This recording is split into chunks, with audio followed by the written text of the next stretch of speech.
Salutations informelles. Mai est la sbire de l'empereur Pilaf. Elle travaille toujours avec Shu, et malgré son intelligence, les deux réussissent toujours à échouer dans leurs objectifs. C'est une ennemie calculatrice qui a toujours recours aux armes et à la technologie. Son ton sérieux est un repoussoir à la personnalité comique de Shu.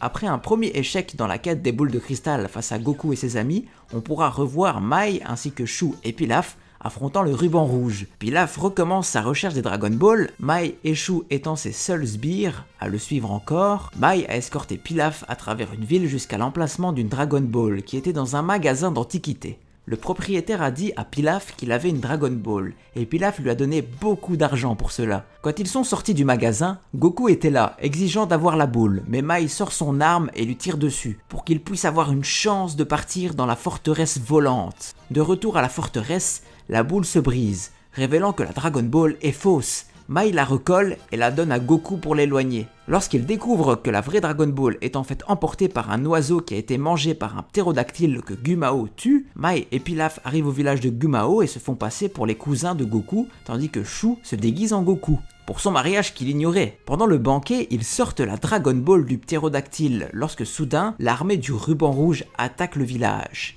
Ils s'échappent vers la forteresse volante, mais sont toujours suivis par les troupes du colonel Silver. Lorsqu'ils atteignent le désert, la forteresse est abattue par une vague massive d'avions de l'armée du ruban rouge. Ils s'échappent de la forteresse volante avant qu'elle n'explose, mais sont encerclés par des soldats et contraints d'abandonner la Dragon Ball. Après que Goku ait vaincu l'armée du ruban rouge, Pilaf avait la dernière Dragon Ball et l'a mise dans une boîte à l'épreuve des radars, ce qui l'a empêché d'être suivi. Lors d'un pique-nique, Mai regarde la surveillance du satellite de Pilaf montrant Goku combattant son grand-père Gohan au palais de Baba. Constatant que la faiblesse de Goku était sa queue, elle rapporta cette information à Pilaf et l'avertit que Baba allait révéler l'emplacement de leur Dragon Ball. Ils partent en Mercedes rose. Alors que Mai conduisait, Goku les a repérés et a sauté sur la voiture, et a exigé la Dragon Ball, obligeant Mai à sortir de la route. Après cette sortie de la voiture, Pilaf, Shu et Mai ont sorti leur machine Pilaf et ont défié Goku. Mai utilise sa machine pour saisir Goku pendant que Shu brûle son pantalon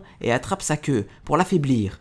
Mais à leur grande surprise, sa queue a disparu, après avoir été retirée lors de son combat précédent. Après l'échec de ce plan, ils combinent leurs 3 machines pour créer un grand mecha, avec Mai comme torse. La machine de Mai finit par être endommagée par le Kamehameha de Goku, et ils décident de se séparer, afin que Mai puisse retirer sa machine dans une capsule. Mai saute au-dessus de la machine de Shu, alors que le Gank tente de s'échapper et de lancer un missile sur Goku. Mais Goku le rattrape et leur lance dessus, provoquant la rupture de leur machine, et ils abandonnent la Dragon Ball. Ce n'était pas là le dernier échec de Mai, Shu et Pilaf, qui continueront de rater leur mission.